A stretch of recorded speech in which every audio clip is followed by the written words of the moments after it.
Welcome to the side event hosted by the United Nations Convention to Combat Desertification and Drought. My name is Kehkasha. I am a UNCCD land hero and the founder president of Global Social Innovation Enterprise, Green Hope Foundation. I am absolutely delighted to be the moderator for the session. And today we're also really happy because we are hosting an all-woman panel, women and experts who have, yes, we can definitely clap for that. And these are amazing women, experts in their fields who have dedicated their lives towards creating a better world for all, investing their time and resources and working towards land restoration, which is the theme for today's side event, land restoration, and how it can be used as a nature-based solution to build and create resilience in times of uncertainty. And that is something that is very much needed now in a world that is just facing crisis after crisis and all of these multiple crises intersecting, which is creating not a very healthy environment, society, and economy for all of us, but one solution that we can definitely rely on is this land restoration, how it can be used to build resilience and climate resilience as is in the context of COP27. So I'll start by giving an example of just how well land restoration can work before I give the floor to our panelists. So personally, for the past 10 years, my team and I have been working in communities that have been facing land degradation, drought, and are really bearing the brunt of this because it's causing not just degradation of the land, but also loss of lives and livelihoods. And it is very disheartening to see just how this land degradation can create a domino effect wherein it amplifies other inequalities, namely gender inequality, socioeconomic inequalities. It creates a lack of peace. It creates food insecurity. So there are a lot of intersecting issues that can arise just from this degradation of land.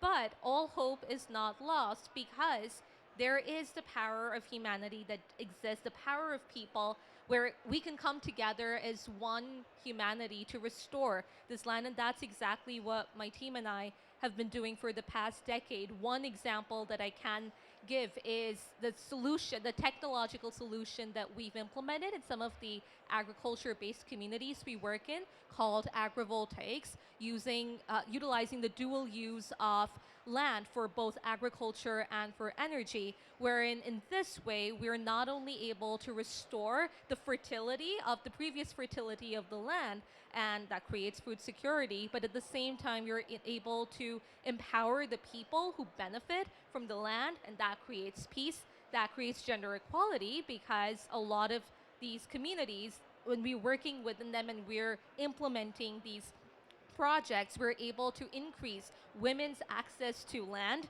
and its resources, which is always a benefit. And we're just able to see how land restoration can benefit all of these people, all of these communities, and of course, the environment and the economy as well.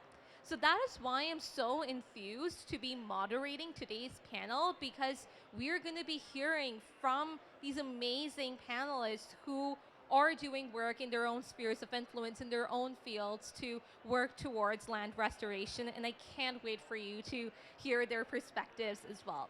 So without any further ado, the first person I would like to invite to the stage is Miriam Medal, who will present the Global Land Outlook and is the Chief of External Relations at UNCCD.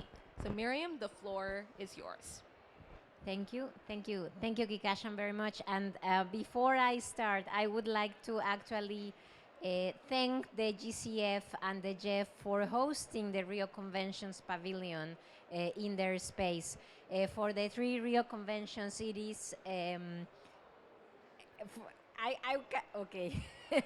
For the 3 Rio Convention Secretariats, it is actually very important to preserve this space where we can advocate jointly for the three mandates that we have, that we are actually absolutely convinced represent the pathway for sustainable development for all, um, since 1992, and being implemented right now. I thank all the panelists, and I thank Ikashan very much for agreeing. She's our land hero. As you can tell, she has all the standing to be a land hero, and we are very grateful to her for all the work she does and for moderating this panel. I'm going to be very brief with just a background presentation on land restoration, and that is based on the Global Land Outlook, which is the UNCCD's flagship publication that you have in your seats. You have the summary for decision makers in your seats in case you want to grab a copy.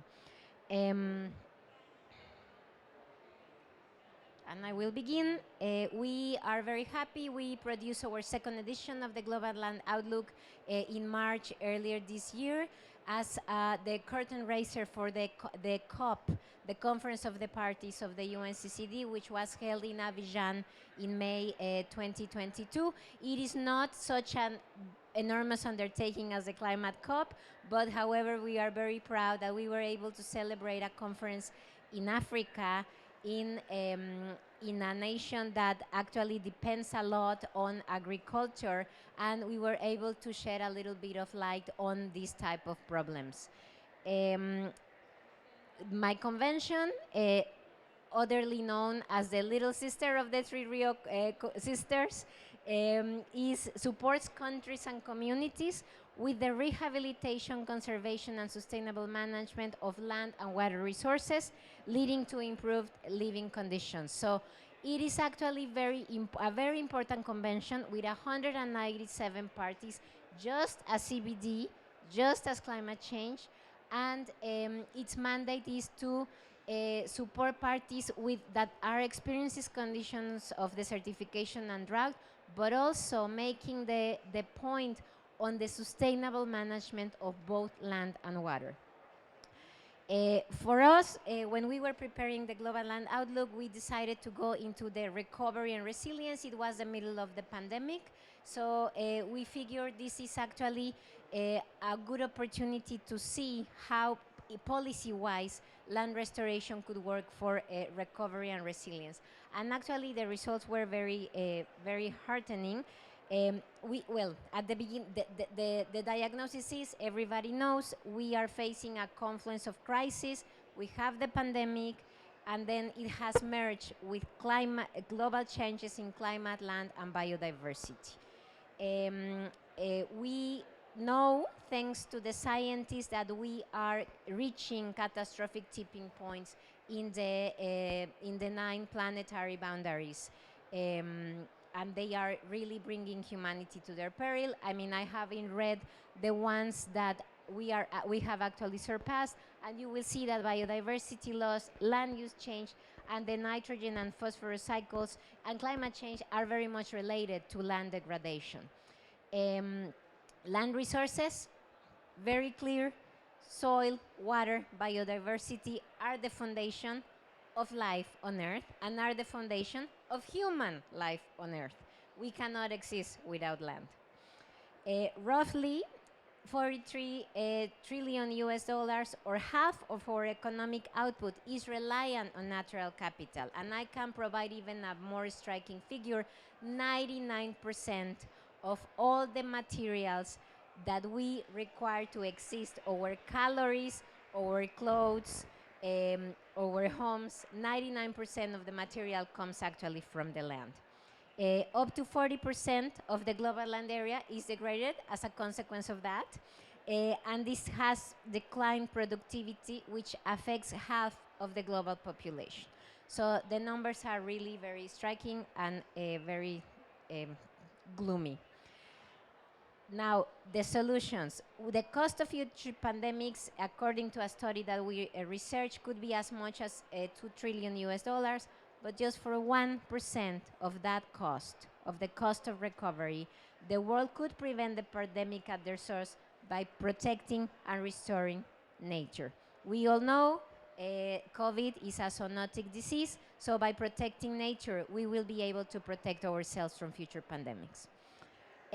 How do we do that? Number one, we move to a crisis footing. We are in a crisis, but when you come here to these conferences, you walk through the halls, and it just feels like everything is going great. We need to move to a crisis footing. We need to have this sense of urgency because we can no longer afford to ignore the threats to people and the planet that we are currently facing. This crisis cause a lot of suffering. I don't need to tell you. You can go around the rooms and you can see evidence from everybody. They create social and economic instability, and they create environmental devastation. Taken together, this is all anthropogenic, and it has been created by humans. So we are at the brink of a major disaster. We must respond urgently with political will, innovation, and collective action at all levels. And I would say that is probably the core message of the Global Land Outlook. We also were guided when producing the report on this quote by Sir David Attenborough that we have never had such awareness of what we are doing to the planet. Now we know. Probably Romans were also damaging the planet, but they were not fully conscious of what this was, how this was endangering the future. Never before we have had the power to do something about that. What to do? We set the agenda, so all actions at all scales are needed. In the case of the UNCCD, our proposal is that land restoration is a cost-effective solution. It comes together with all the other solutions, but it's probably the cheapest. And it helps reverse climate change, biodiversity loss, and land degradation because, as you probably know very well, land is the largest natural carbon sink. It is even larger than oceans, which is often a misinformation that goes around. And at the same time, it creates opportunity to improve livelihoods and to prepare us for future challenges because by rehabilitating the land, we are creating jobs, we are bringing biodiversity back to the soil, which has an impact in food security. Second point, making land the focus. We need to scale sustainable land and water management practices to be able to, through agrobiodiversity, through going back to methods that our indigenous peoples and local communities have utilized in the past, to actually restore this virtuous cycle that used to exist between land, biodiversity, and climate change.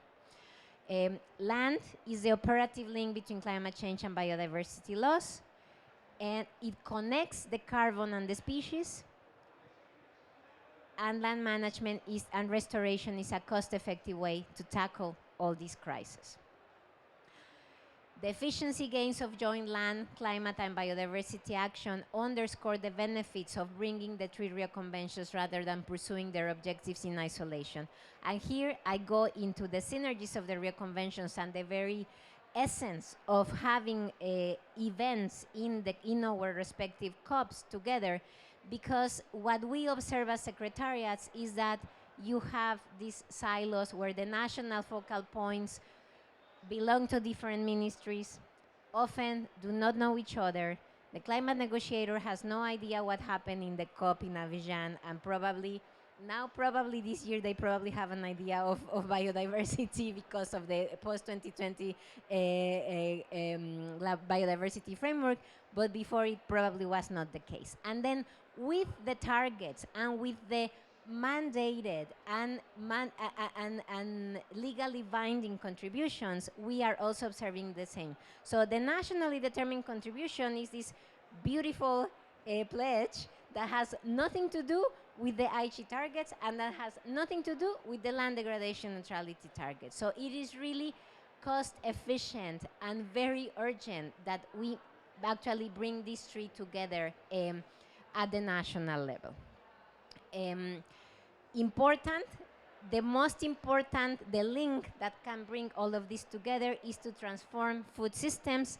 Why? Because, well, first we need to feed a big amount of people. I mean, by 2030, 9 billion people in the world.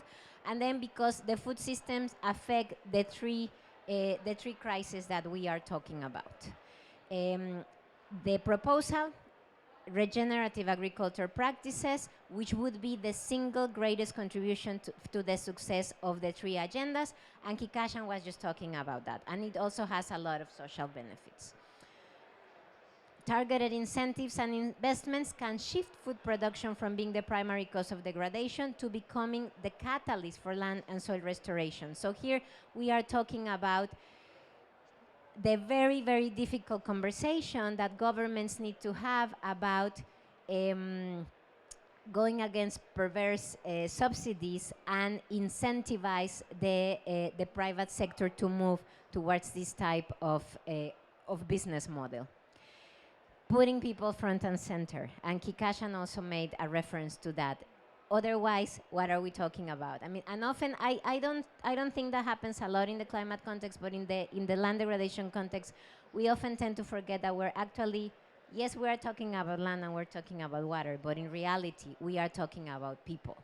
And we need people to have the possibility to create a sustainable, a decent future by moving towards these type of solutions. Jobs, secure jobs will be very important, especially with the young age of the population. I mean, in our COP in Abidjan, we went to a country for a COP where 80% of their population was below the age of 25, and they need jobs. They deserve decent livelihood. So it could also be in the agricultural sector, which is often overlooked or not attractive for the youth. Welcome, welcome, Daria. Please come in. Please come in. Okay. So we also need secure food and water supplies, and that will only come from a healthy land. And we make to reduce the vulnerability of communities and individuals. And here I will talk a little bit about our other mandate, which is drought, and the importance, the possibilities and the benefits of land restoration and soil restoration to prevent droughts and floods, which often come one after the other. Inclusive and responsible governance can build social and human capital and facilitate the shift to sustainable management practices. We need, if this is going to work, we need to safeguard land rights. We need tenure security. Kikashan referred to it. If people feel that they will have security in the land that they are working, the land restoration projects will be more successful. And here, this is also about women who often are left without any tenure security in many countries around the world when their husband passes away or they get separated, etc. So land restoration, here comes the link with human rights, because land restoration provides entry points for human rights-based and gender-responsive approaches to sustainable development, which in my way is the fourth leg of the Rio Convention. So we have to now bring both the sustainability and the human rights agendas together. It's no longer a choice, and they should not be separated. Enforcing tenure rights and rewarding land stewardship leads to innovation, cooperation, and entrepreneurship. Then we have a good opportunity this next 10 years or 9 years through the UN Decade of Ecosystem Restoration, where we can encourage young generations to tackle this challenge and to be active on land restoration. Redirecting incentives is another proposal that we had made in the Global Land Outlook through green and blue infrastructure for drought and flood mitigation, renewable energy, biodiversity conservation, recycling and waste management, landscape approaches, large-scale landscape planning, which also will do a lot for climate action. And then the beauty about this is that it is actually profitable, and then we can and we must make a good public relations case, a good business case, so the private sector comes on board. We have calculated and researched that the returns from a restoration economy could be estimated between 125 to 100 US trillion annually. Why governments haven't really paid attention to that is something that we probably shouldn't think about because we would get depressed, but we should put attention and we should make the case so the transition is made. Working together to restore the land, this is the core of the SDGs. The United Nations, not only the Tree Reconvention Secretariats, but all the agencies that are present at this COP and that are working together can really support countries to shift attitudes, to create incentives, and to go into regenerative climate resilience and nature positive solutions. And then global partners, I would say global partners, but at the local level, with civil society on board. We need to activate the land restoration agenda to promote recovery and resilience. We are happy and we are lucky. The Global Land Outlook made an assessment. Currently, there are over 1 billion hectares pledged for land restoration commitments through different initiatives, land degradation neutrality targets, NDCs, the Bond Challenge, Initiative 30 by 30, but they must be backed up by action plans and sustainable financing because right now, many of them are at the level of targets. So we need everybody on board.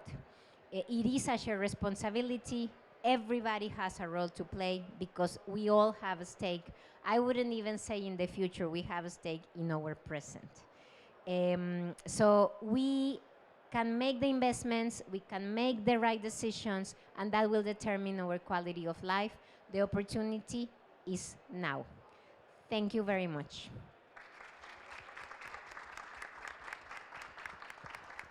Thank you so much, Miriam, for sharing the Global Land Outlook, and absolutely the time for us to act is now. We have the opportunity to act as well, and it's so important that we harness that because our world, us as humanity, all of that is our future really is at stake, and so is our present, as you mentioned. And you know what, one thing that really stood out to me, particularly since today is Finance Day, is that a lot of a lot of these targets that have been made, especially in terms of financing land restoration, they are just that, they're targets, but and their commitments, but very little has actually been done in terms of financing these initiatives for land restoration, and there is a very urgent need to move towards that right now. So thank you so much for highlighting that. I just felt it's so relevant given that it's today's theme at COP27. So thank you once again, Miriam. And with that, I think it forms a very good segue into our panel discussion, which will actually be focusing on how we can put people at the center of our land restoration practices. And we have with us today a very eminent panel of speakers, and I will quickly introduce them before we move into the discussion. So we have with us today Ms. Martina Fleckenstein, who's the Global Policy Director of WWF International, Ms. Dunia Khoury from the Women's Earth and Climate Action Network WECAN, Ms. Jessica Troney from the UN Decade on Ecosystem Restoration at UNEP, Ms. Carolina Fuentes, Director, Country Programming Division of the GCF. We also have with us Ms. Coco Warner, who's the Manager of the Vulnerability Subdivision Adaptation Division of the UNFCCC, who hopefully will be joining us later. But we will just begin our discussion now because, as I hope you're just as eager as me to hear all of these amazing perspectives. So the first question that I would ask you is more general. So it would be great if you could elaborate on what initiatives, what your organization does, what actions it takes to take forward land restoration in your regions and your communities, and just what that looks like. So I'll invite Martina to begin our discussion. So thanks a lot, and first again, thanks for the great presentation from Miriam. Maybe some words to WWF. WWF has started in 2018 after a huge restructuring process to work on food. And I think it was not too late, but it was the right time. because when I'm considering until 2016, I think we only talk about agriculture. And then with the International Research Panel, they brought 2016, I think it was the first discussion on food systems. And I think that's where the journey began. And we are, and now being here at the COP, I think for me it's really one of the highlights, because over the last years we always wanted to bring food in this climate discussion. And that's why we are here. And also listening to Miriam is that we will not solve the big problem of biodiversity, of food security, and of climate if we don't consider a food system transformation. And that's just at the beginning of my talk. WWF as a global network, we have projects in more than 100 countries. And we have a lot of projects which are dealing with restoration. Restoration very often in context with combined with deforestation projects. So, for example, we are running at the moment a project in Paraguay, which is very nice. It's a restoration project in the Atlantic forest, but it's not only planting trees, but it's also combine it with cash crops, but also with fruits and vegetables, and it's run with women and young people. And that's exactly what we need. We need to bring people, we need to bring women in, we need to bring young people in this kind of projects. And we have similar activities in Thailand, in Kenya, so I could name a lot of. And what is the giant ground of this project? It's really working with the people on the ground, developing this project with the one who are tackling and who have the problems on the ground. And also especially working with women. And I think this is so important, and Melanie and Miriam mentioned this, and I'm happy to have a women panel here, because the women are the one who really are the one who is responsible, and 50%, if you look, of women worldwide, of farmers, are women, and that's something really we need to strengthen even more in the overall discussion. And just to close and to hand back to you, I think it's great that we have this women panel. It's great that food made it to a climate conference, and food will also made it, hopefully, and I look at David, we will have a food day also at the biodiversity conference, and we brought food this year to Abidjan. I think we are on this journey. The journey has not ended, and I think it's us who need to really work on this transformation of the food system and restoration. Land is where our food is produced. Yeah, and how we deal with land, how we deal with soil is more than important, also considering all the crises we have at the moment. Thank you. Yeah, thank you so much for sharing that, Martina, and for bringing to light the intersection of food, of land, of climate, of people, and particularly of women.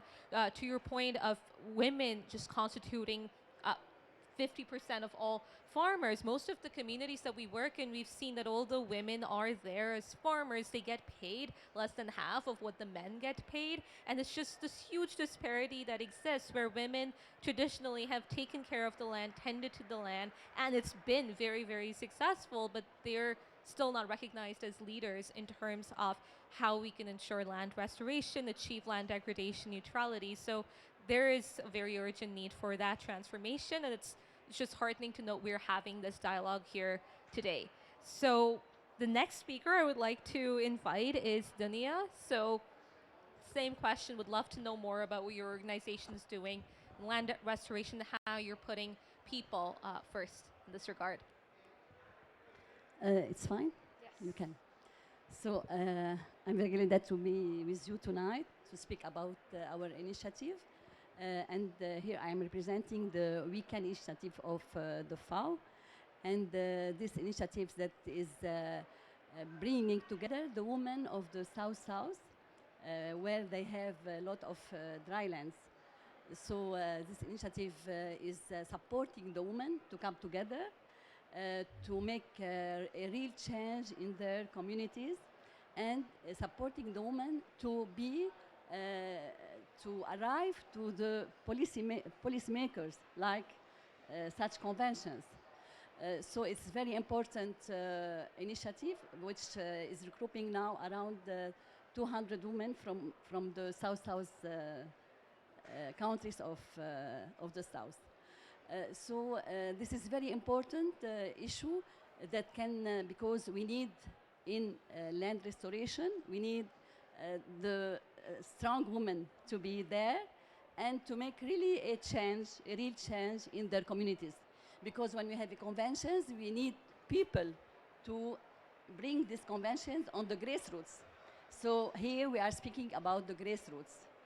And I would like to, so the weekend is supporting for advocacy, is supporting the women to be decision makers. So in the last COP, I have been in COP15. I was representing the CSO. I am also president of Women NGO in Lebanon. So I have been in the COP15 representing a CSO. Now I am in the national delegation. This is the support of weekend. This is the support of how women can go in decision making. So, and I would like to let you know about our initiative in Lebanon, in Deir al-Ahmar. It's a dryland area where we come together, women from, since 1991, we are working on rural development. And we ask the municipality for a land to make really a rural development center where it was like a dry land. And it's by efforts of women, we are volunteer women. We make this NGO. We work to make it really a green area. It was no trees there. Now it is a green area. And we work to conserve our biodiversity. We make a lot of awareness for the young, for the farmers. So things are changing. And this is a way how we can also collaborate between the local authority, because we collaborate with the municipality. We get the land from the municipality. And we build on a rural development center where we have capacity building all the time to the local community, to the women especially, where we have vocational training, and we make it also it is an innovation where we work also, because it's an agriculture land in the Bekaa Valley in Lebanon. We work on the agrotourism. It was a new concept, because it's an agriculture land. We make it attractive to the tourism when we bring people to this land, because we make a real change in the life of people, because they have a better life, they have a better space where they can come, when they can communicate. And we are planting different kind of species that are usable for, because we have our kitchen. We make the food from the species that are in the land. So the people know better about their biodiversity, because we make a lot of awareness. They know better that they can make profit from the land where they are living. And we are supporting them to make their own projects. We are supporting them to make the agro-food also. We make the agro-food. The traditions, we ask them to keep the traditions of the area, not to lose their identity, you know. So this is really a reform that we make in this area. So we have to go to grassroots. We have to go to the women in the grassroots, because they can make the change. And really we are about, as I told you, 200 women joining through the Weekend Initiative. We are the 200 women that we are making a lot of training also. We are making a lot of capacity building for the different, from those women from the different countries. So this is, I think, that we have to influence the policymaker. Now we address a lot of demands, each from her country also, about this COP. And our demand was about green energy. So it is something that is really make difference in the life of people. And we hope that this convention will make this COP, will make a real difference, because we need it, because our planet is in danger. We have to move all together to save it. If not, it will be too late. Absolutely, Okay. yes, absolutely. Yes. Yeah, there is definitely, we need to understand that there is this sense of urgency. We need to act on it. And, you know, what you spoke about is such a wonderful demonstration of what women at the grassroots, the power that they have, the leadership roles that they have played for a very, very long time, that only, you know, now it's getting more and more recognized, but it should have been recognized a really long time ago. But the good thing is that we are hearing about it. We're understanding just how important gender equality is in terms of land restoration. And what I also really like that you said is that, you know, we're here at these conventions, we're talking about these problems, but at the end of the day, we as people need to come together to implement the solutions So- that are being discussed here. So I feel that that's just really relevant to COP as a whole and to any convention or conference, because at the end of the day, we have to bring that to the ground level and implement it on the ground. So thank you so much for sharing that with us today. And with that, I shall invite our next speaker, Jessica. The floor is yours. Thanks a lot, and thank you for inviting me to be part of the panel. I work for the United Nations Environment Programme. We're headquartered in Nairobi. I'm the chief of the Climate Change Adaptation Unit. And the question was, how are we working on land restoration? We're working at two levels, really. One is direct country action, where we're supporting governments, generally speaking, to implement projects that are funded from the Global Environment Facility, from the Green Climate Fund, and from the Adaptation Fund. And the other way that we're working is at the global level, at the level of the UN Decade UN Decade on Landscape Restoration. So what I would say in terms of the country level action is that what we really find difficult is maintaining the gains of projects and scaling up. It's really difficult. Normally projects are 4 to 5 years, but capacity development is a 10+ year endeavor. So scaling up and empowering communities, governments with the capacity to support communities is really important. And not only that, a lot of the policies that would support land restoration are simply not there. I'll give you 2 examples. The first is the Gambia, where we're supporting the government, the Ministry of Environment, to implement a large-scale EBA project funded by the Green Climate Fund. And we're doing really well there. But we've been going at this project since 2018. We've got another 2-year extension. It will take us to 2025. And we're only just really starting to turn the wheels of capacity development. It takes a long time to organize communities, to build their awareness, to build their engagement, to build financial literacy, to establishing enterprises that are land-based but using land resources sustainably. And we recently did a study to look at, you know, what key policy actions would be needed to upscale this EBA, ecosystem-based adaptation approach. And one of the things that we found out from the farmers that were asked was that chemical fertilizers are subsidized, and on the other hand, the equipment that they would need for minimum tillage agriculture was unaffordable to them. So imagine if you swap that around. Imagine if instead of subsidies on chemical fertilizers, you had subsidies on minimum tillage equipment. Imagine what that would do to promote land restoration. The other example is in Fiji, where the agricultural policy is geared towards sugar monoculture. What that does is it promotes soil erosion, and when you combine that with heavier rainfall events, you end up with a lot of soil going into river channels and exacerbating flooding. So all of these things are connected, but I think for large-scale land restoration, you do need to look at the policy level changes, you need to look at awareness raising, you need to look at breaking down the silos. Miriam mentioned the silos between different ministries and how they operate. Quite often they're not joined up, they don't talk to each other, they don't form policy in a joined up manner.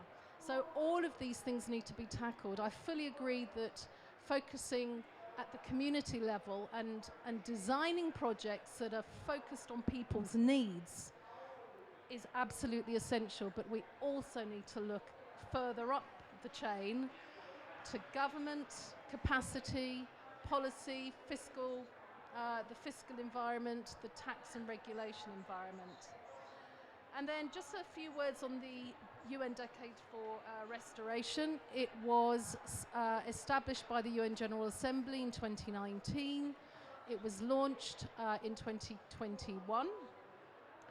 And what we are doing is various levels. There are three pathways essentially to getting large-scale land restoration. Pathway one is what we're calling New Power. It's about connecting ordinary people up to a global movement.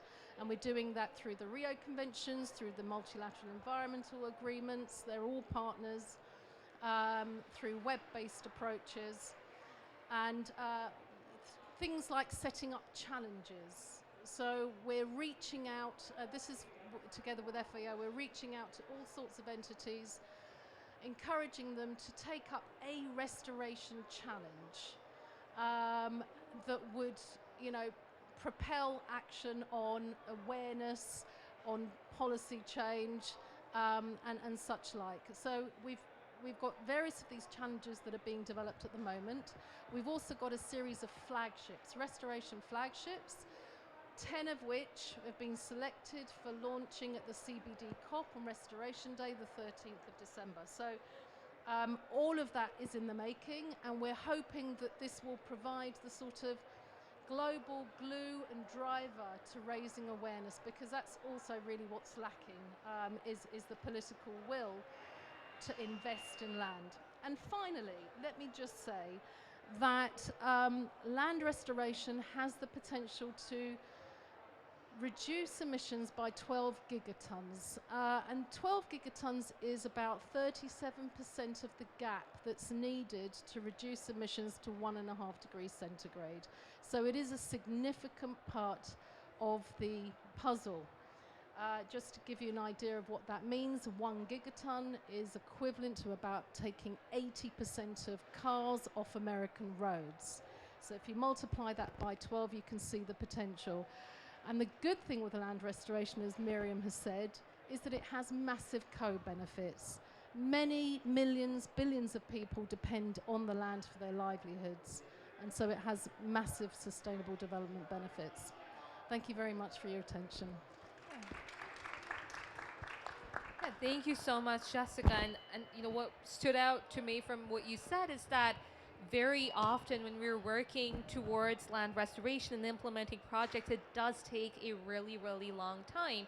One of the reasons, of course, is that, the communities that we work with need to understand why it's so important, why it's beneficial towards them. Like, for example, a lot of the communities that we work in, we've seen there are a lot of patriarchal societies where the men just cannot understand why they would want their women and their girls working and tending to the land and being change makers. So that's just one example of a challenge, but it does take time, and that is why it's so important that long-term solutions are implemented for if we truly want this land restoration to be something that's fully long-term, and then in that way we ensure we build resilience as well. So thank you once again for sharing your perspectives with us today. And with that, I shall now give the floor to Carolina.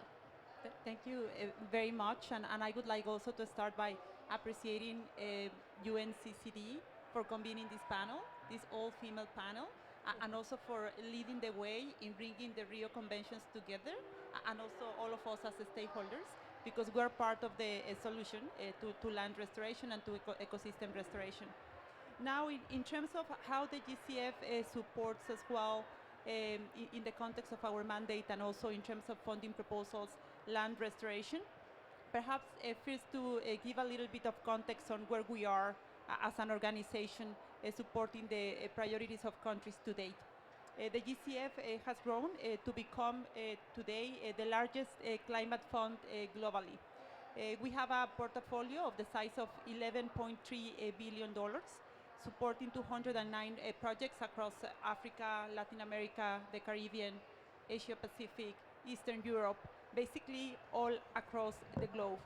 And one of the priority areas that is common to all different regions is ecosystem and ecosystem services. And the GCF recognizes the climate-nature nexus, and as such, ecosystem and ecosystem services is one of our priority areas. This, of course, is closely related to land. Land is at the heart of ecosystems and at the heart of our economy, our health, our productivity. And we are supporting through the sector on ecosystem and ecosystem services, land restoration.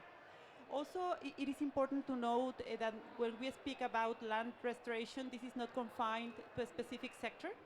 This is cross-sectoral, and it is important also that we act in a systemic basis. Other sectors related to land restoration are forest and land use. This is also an area that the GCF supports, and agriculture and food security. And I think all of us have mentioned as well the importance of land restoration to make sure that we ensure that we have the food that we require as a planet on the way forward. And this is also one of the areas that we support. Now, also something important for the GCF is to make sure that whenever we receive projects, these projects are country-driven. That is one of the principles in which we operate. The projects need to come up from countries, and as part of the design of the projects, stakeholder consultations are to take place. And those consultations need to involve local communities and also those that will be in charge of the implementation of the project. When it comes to land restoration, we have indigenous communities, we have women as well, highly involved when it comes to activities dedicated to land restoration, and we need to make sure that all these different stakeholders are part of the design of the project and also part of the implementation. For this, we have a number of policies, including an indigenous peoples policy, a gender policy as well. That is part of the aspects that we need to ensure for all projects in the GCF, but also to projects that pertain to land restoration. I will close just by saying that we see land restoration as critical. Miriam was noting as well that this is the operative link between climate change and biodiversity loss.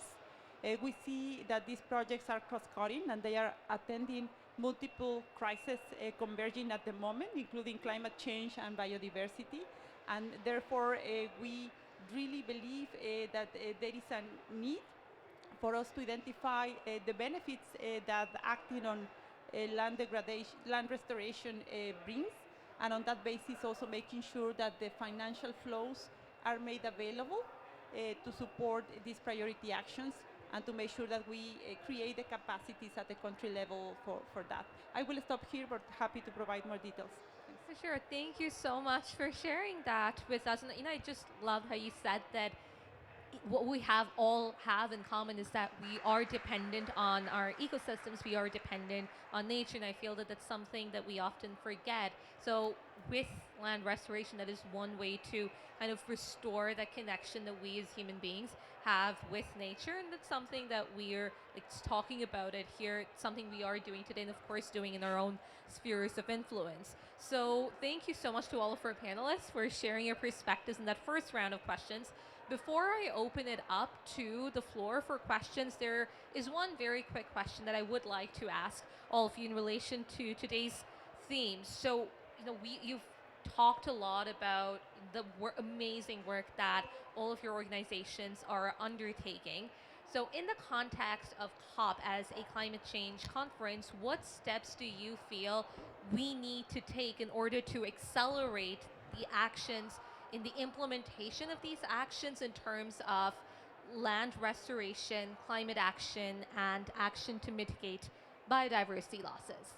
So I'll start in reverse order. So Carolina, the floor is yours. Well, many thanks. I think that when it comes to the climate negotiations, there are a number of agenda items that intersect with land degradation. Now, we also know that part of the priority matters to be addressed at COP27 are adaptation and also the increase in financial flows. and how financial flows need to be commensurate as well to the scale of the challenge when it comes to adaptation. Land restoration, of course, it serves both mitigation and adaptation objectives, because land restoration can help us as well make sure that we have land that is able to do the proper sequestration of CO2, but also that we enhance our adaptive capacities and we strengthen the resilience of communities. So it serves both. But when it comes to adaptation, this is an area where we need to do much more than what we're doing at the moment. Several of the actions are even profitable. We were just hearing the numbers of the assessment that has been done by the UNCCD, and that justifies in itself as well that action is taken. So I think one of the signals that could be sent from this process as well is to do a proper assessment of the opportunities that we have in this sector in terms of climate benefits, but also in terms of how these actions can be funded with the public and private resources, and what is the role as well of the different financial mechanisms in supporting even more land restoration. I have to say as well that when it comes to this and also for other sectors, there is no one single source of climate finance that will be able to address all needs. So we need to see how, in a catalytic manner, we can bring more investors and rally them towards a common cause. That is also a political signal that can be sent from this conference. Yes, and exactly, and that's where multi-stakeholder dialogue and that comes in, because only then will we be able to ensure that this burden of financing climate action and land restoration action is not just on one entity. It's like everyone coming together to ensure the money reaches the people who need it the most. So thank you for sharing that. Jessica, the floor is yours. Thanks. I think, first of all, what's needed is political will and awareness. I mean, that's the first thing. If there's good leadership in a country, it can break through a lot of barriers. The other thing, as I said, is the incentives, the policy incentives, fiscal, regulatory incentives. The other thing is capacity. Work, and because the scale of the challenge, because the scale of the challenge is so big. I mean, every year we're losing something like 12 million hectares of land to degradation. It's a huge challenge. 3/4 of the land and marine environments globally have been altered by human activity. So, we've got a huge challenge. So that is going to need a massive capacity building drive by multiple stakeholders. We need to engage civil society. We need to engage CSOs. We need to engage governments, of course. So I think with those three things, political will to drive through the policy change, capacity development, and engaging community groups, I think we can go quite far. Thank you. Thank you, Jessica. And yes, in that sense, political will is so important. And that is where a people-centric approach in terms of land restoration is so important, because at the end of the day, people make up political institutions, private sector, government, and that's why it's so important that having that awareness, as you mentioned, it does help to build that political will and in turn build societal and economic resilience as well. Thank you for sharing your perspectives. I will now go to Dunya. The floor is yours. Yes, I will just remember about the action plan that it was on the UNCCD convention at Abidjan. So we asked about 4 important action to take it. It was about participation of women.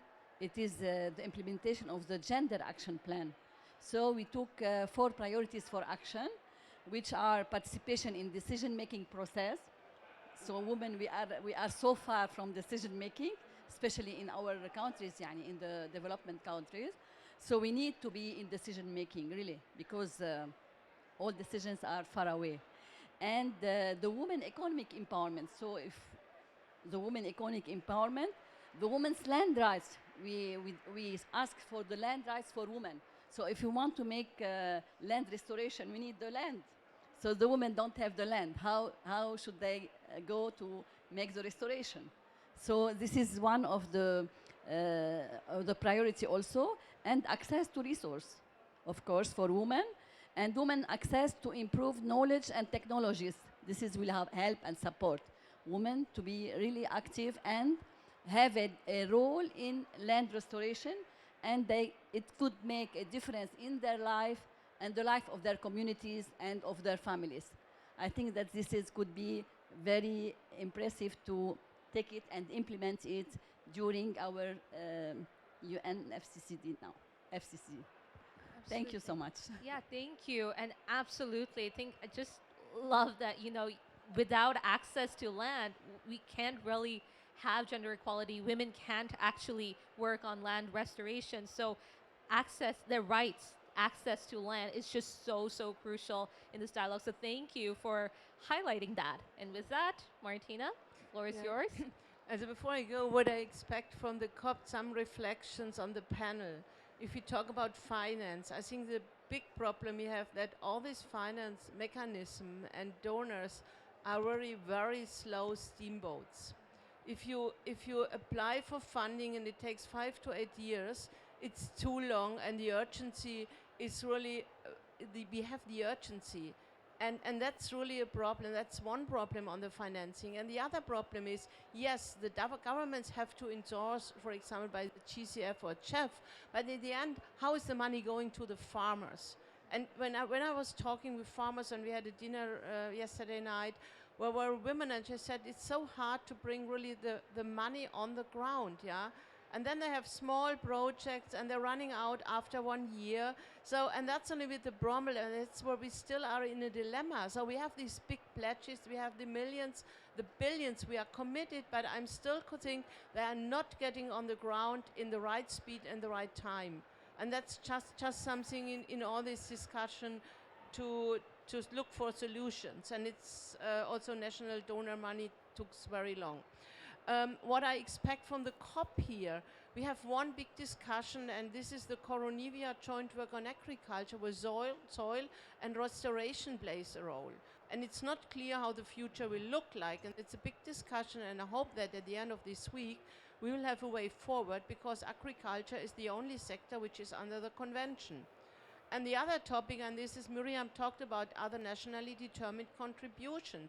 They are still not ambitious enough, and we need to align this, and we have to think about how to bring the targets and measures from the NDCs together with the land degradation neutrality commitments. Yeah, at the moment, if you analyze, we have really sometimes in some countries the same commitments, but from different governments. Yeah, then there is a commitment on restoration from the environment, and there is something from on restoration from the agriculture, and they're not talking to another. And that's also something we have to think about if we really want to scale up and have successful implementation on the ground. And finally, and that's more an overarching, it would be great to see, as food is all over here, to have something on restoration, on food system in the cover decision at the end of the 2 weeks. That would be a huge, a huge success. Thank you.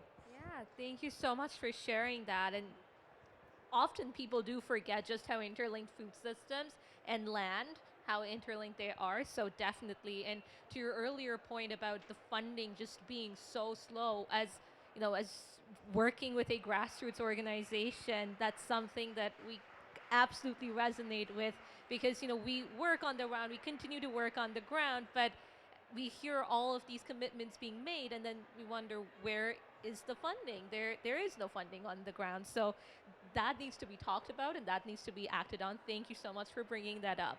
So I think we've had just such an amazing panel discussion so far, and I shall now open it up to the audience to see if you have any questions for our panelists. I see one right there and one here. So do we run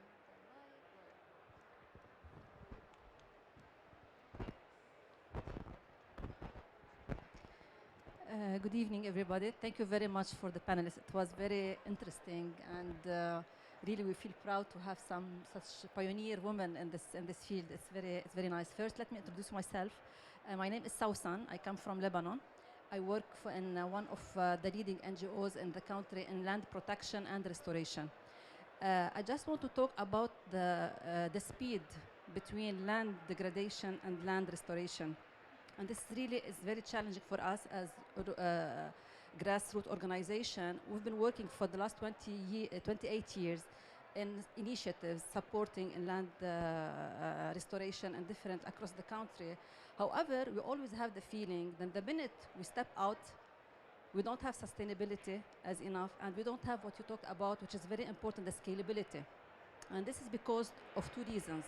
The first reason is, I think, because the lack of fund, because the communities, they cannot afford to do all the restoration work alone. So all the time they need to have some external support to be able to do it.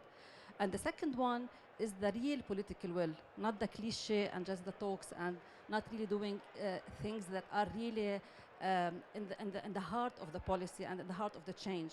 And unfortunately, the last point, I don't want to take a lot of time, despite the important role of the woman, so unfortunately till today, we don't see them at the center of the decision.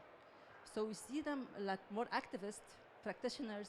They lead organization, they do things, but at the main decision tables in our countries, when they are doing the policies and allocating the budgets, we don't see a lot of participation of women.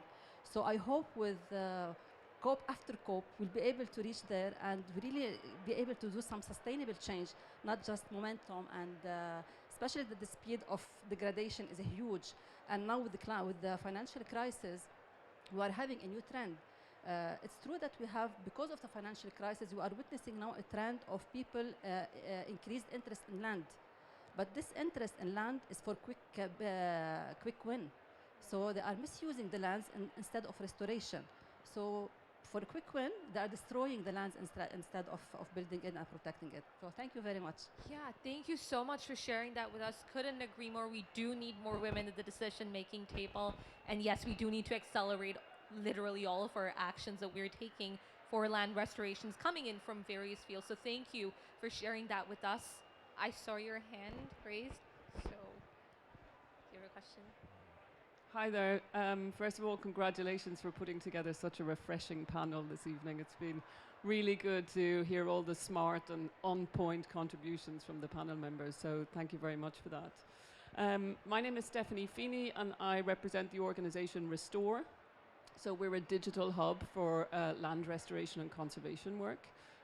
We're a partner of the UN Decade on Ecosystem Restoration and leading the Community Action Plan Challenge that you mentioned earlier. So I guess I echo Martina's thoughts that, you know, the money needs to get out much faster. I agree with that. I've just come from a few events today where I've heard big pledges being made in the millions and billions of dollars to ecosystem restoration. I'm asking myself, how and when are we going to move from this sort of like big pledge economy to an actual performance economy, when we stop talking about the money that's been pledged but actually start talking about the impact and what's happening on the ground, and to show the difference that money is making. So I don't know if any of the panel members, and maybe Carolina from your GCF experience, maybe you could talk a little bit about how, you know, does GCF think about, you know, monitoring and evaluating and actually showing the impact of the money that's going to the projects you support? Thank you. Thank you for your question. Carolina, would you like to take that? Very happy to take that immediately. And I was precisely on a panel on MRB this afternoon as well, speaking about our work when it comes to measuring, reporting, and verifying as well.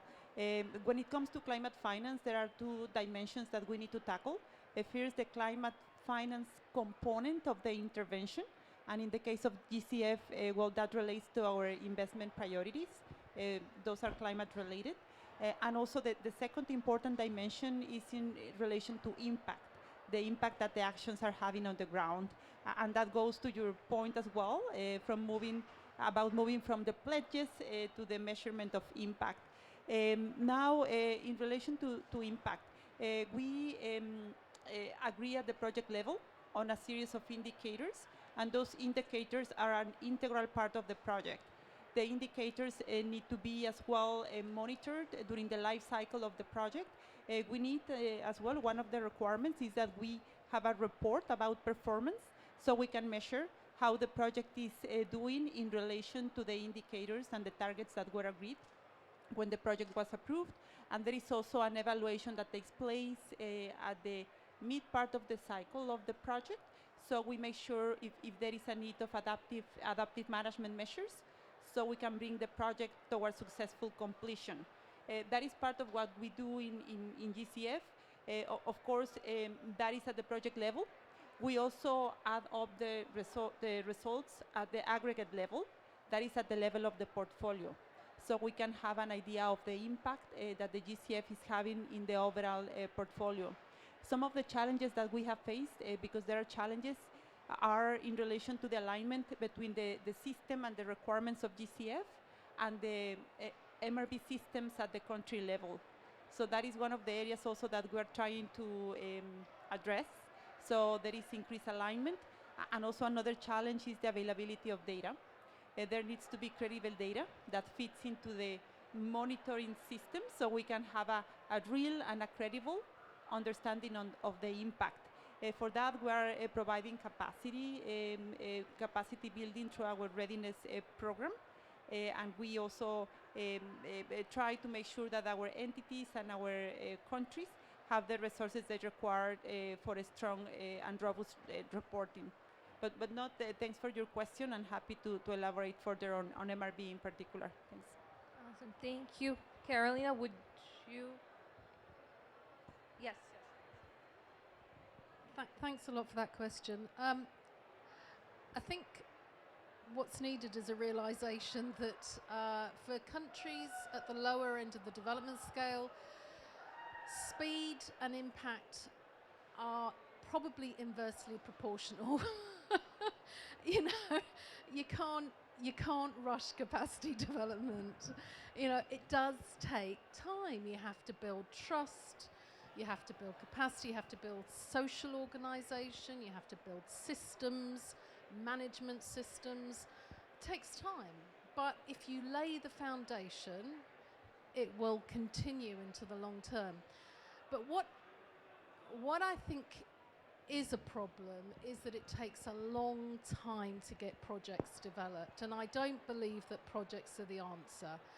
The answer has to be that you develop the governance system to a point where you can do budget support, and the budget support is going to use the government channels to get the money to the ground quickly.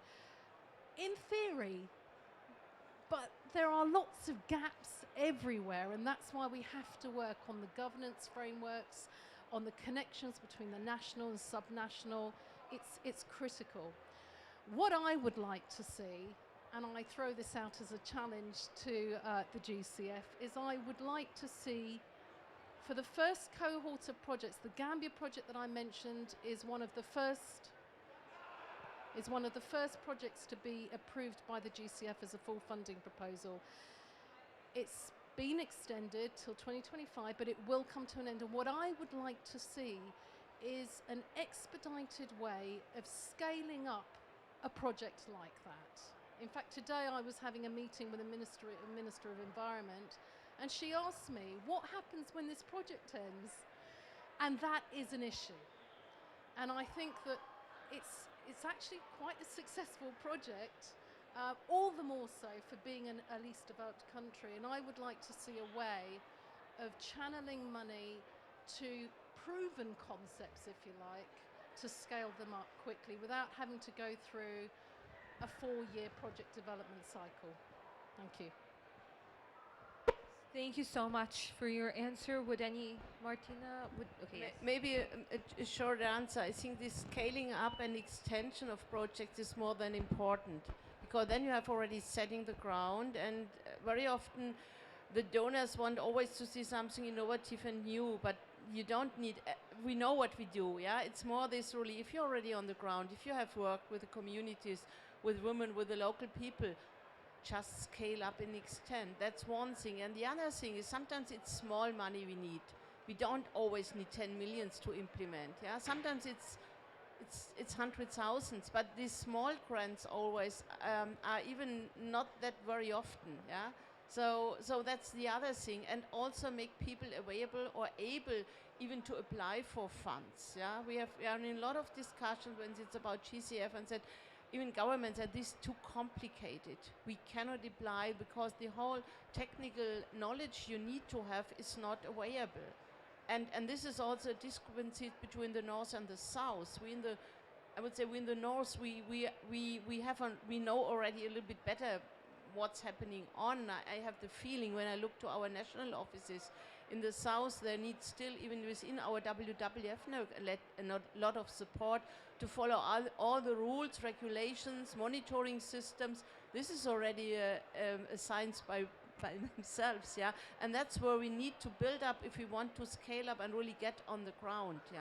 And that's what I also mean with how can we make it practical, scaling up, and really also accelerating these things. Thank you.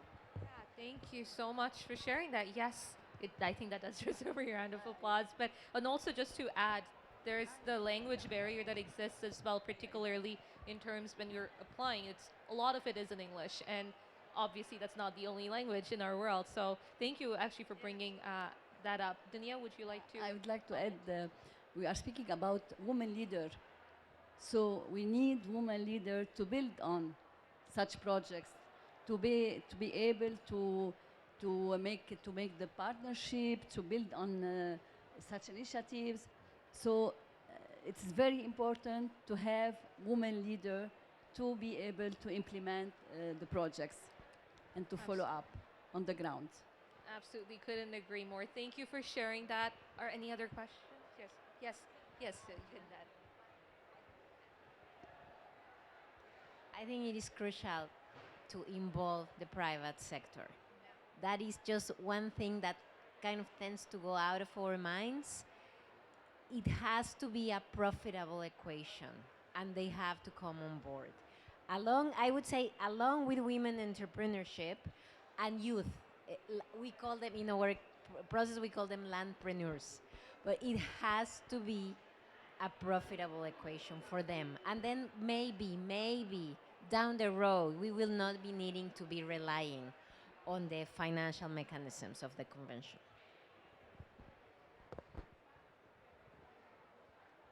Thank you so much, Miriam. I think we have time for one final question. So yes, the floor is yours. Thank you for this exceptional session. We have only women. Thank you for your contribution. My name is Charles Balogun from Benin. I'm the president of NGO Africa Experience and also Africa representative in the UNCCD CSO panel. When we understand land restoration, I mean, we don't understand sometimes the role of the mangrove. And the scientists tell us the mangrove have more capacity to capture the greenhouse emission. So since I understand all contribution here, I don't understand the what can I tell you, the place of the restoration and the restoration of the mangrove in order to increase the capacity to capture the greenhouse. So I want to know, what is your view about the restoration and I don't know, you get what I want to say.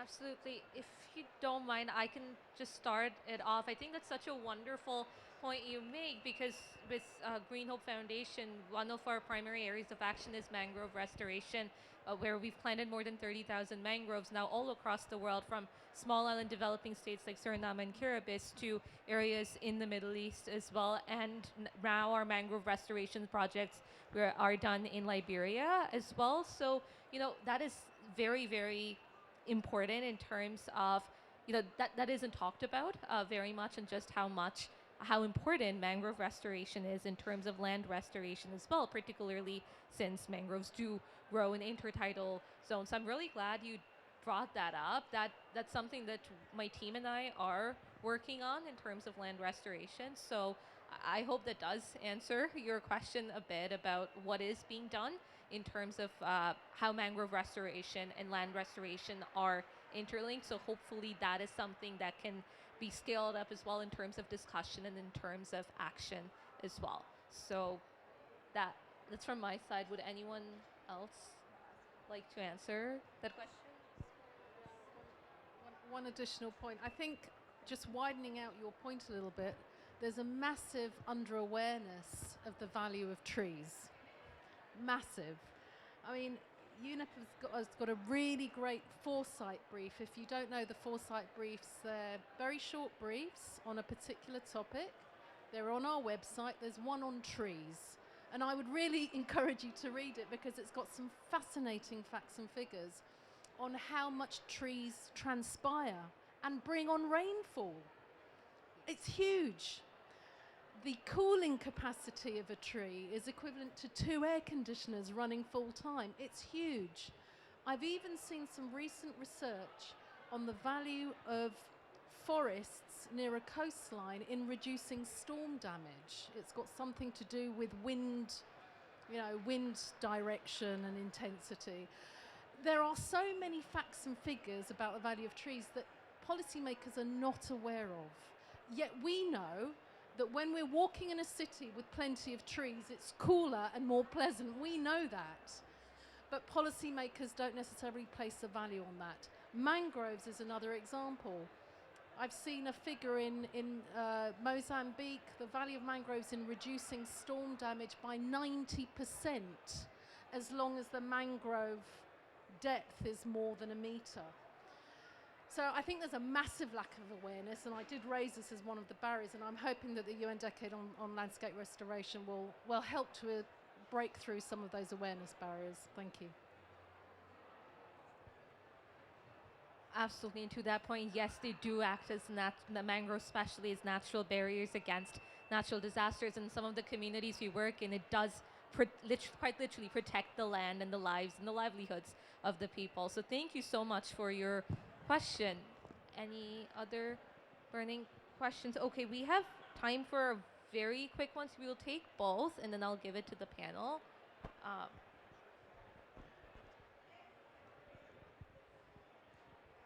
You can ask your both. My name is Kenneth Migadde. I'm from Uganda.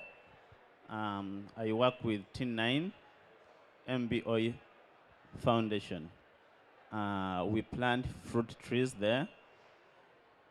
You've talked about women being the champion in land restoration. But what happens that where funding comes from, engage with government. And the sensitization and teaching about the benefits of trees, of land, is done with corporate class, people in offices. And most of the funding still goes to those people. Now, these people on the ground, the champions of doing the restoration of land, don't get awareness. Sometimes funding is given in bits, quarters.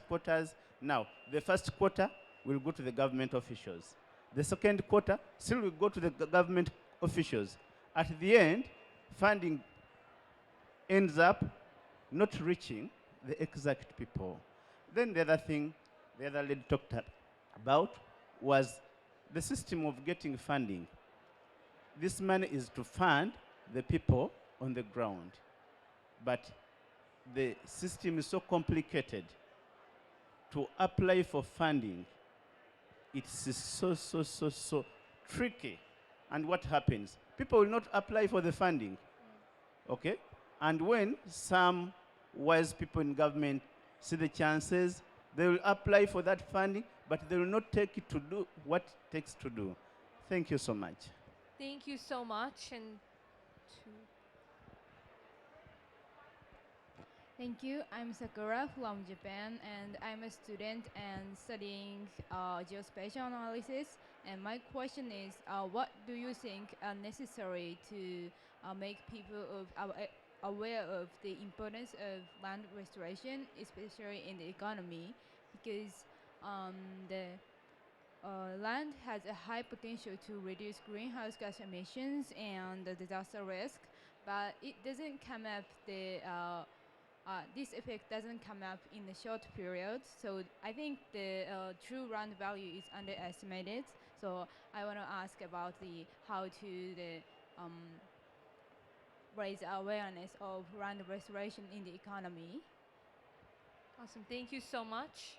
I'll give it to our panelists. Yes, Dunia. We have small initiatives, but I would like to speak about, for example, we are planting plants that could be useful to extracting oil, like the lavender, like yani something small, at small scale, but it could be economically efficient, you know. By example, we are making agrotourism, so people are involved, they can make, and we have to look to make income generating for the people. This is how we have to think about to make people interested in land restoration. How, why they should make land restoration? What are their benefits?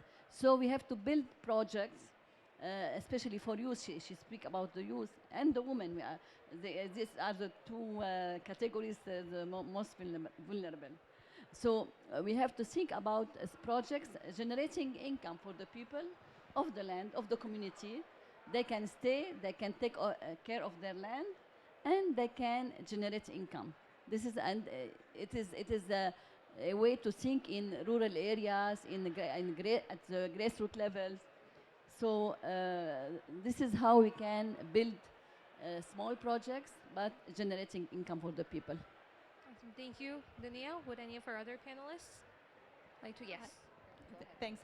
I can provide some views addressing the comments from Uganda in relation as well as the need for funds to go to the projects on the ground and to reach the people.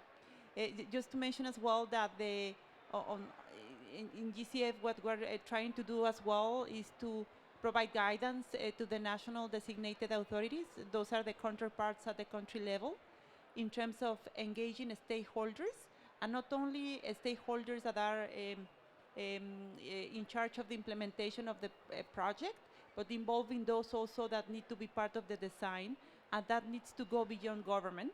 That needs to go to local communities, civil society organizations, youth representatives, gender representatives, indigenous peoples. We need to engage as well the private sector at the national level. That is guidance that we make available to the national designated authorities. We understand there is a challenge as well in terms of coordination. One of the documents as well that we are supporting is so that coordination can come in place is the investment plans of the countries. We are trying to support countries with investment planning that reflect priorities at the national level, and in that respect also those can incorporate the stakeholders that need to be part of the design of the projects to address those priorities. One of those, of course, land restoration. Just to mention that, but yes, we rely on the country focal point to make sure that the process is inclusive enough at the country level. Amazing. Thank you, Carolina. And if none of our other panelists would like to respond, just want to thank all of our panelists for being here today, our audience for being with us today, and for really taking part in this very, very important discussion and timely discussion. We are in a world where the triple planetary crisis is quite literally destroying our planet. It's destroying human lives, livelihoods, and the economy as well, with just climate change exacerbating all of the droughts and floods and causing these anthropogenic climatic events in countries and regions that previously hadn't faced these things. You're seeing droughts, the longest facing droughts in decades, for example. Most recently, the news came out in Kenya, where so many of the animals living there had died, and that not only the animals, but the people and livelihoods they're affected as well. And on the other hand, in Pakistan, when the floods hit, land was lost because of those floods, and that just the damage cost just staggering $30 billion. So it really does show just how important land restoration is and how it can be used as a nature-based solution to build resilience, whether it's climate resilience, economic resilience, societal resilience, so that we really are able to come out of these times of uncertainty and instead create and build forward into a present and a future where no one is left behind, everyone has a life of dignity, and we're able to truly achieve harmony between people, planet, and the economy. So once again, thank you so much for being with us here today, and enjoy the rest of COP27.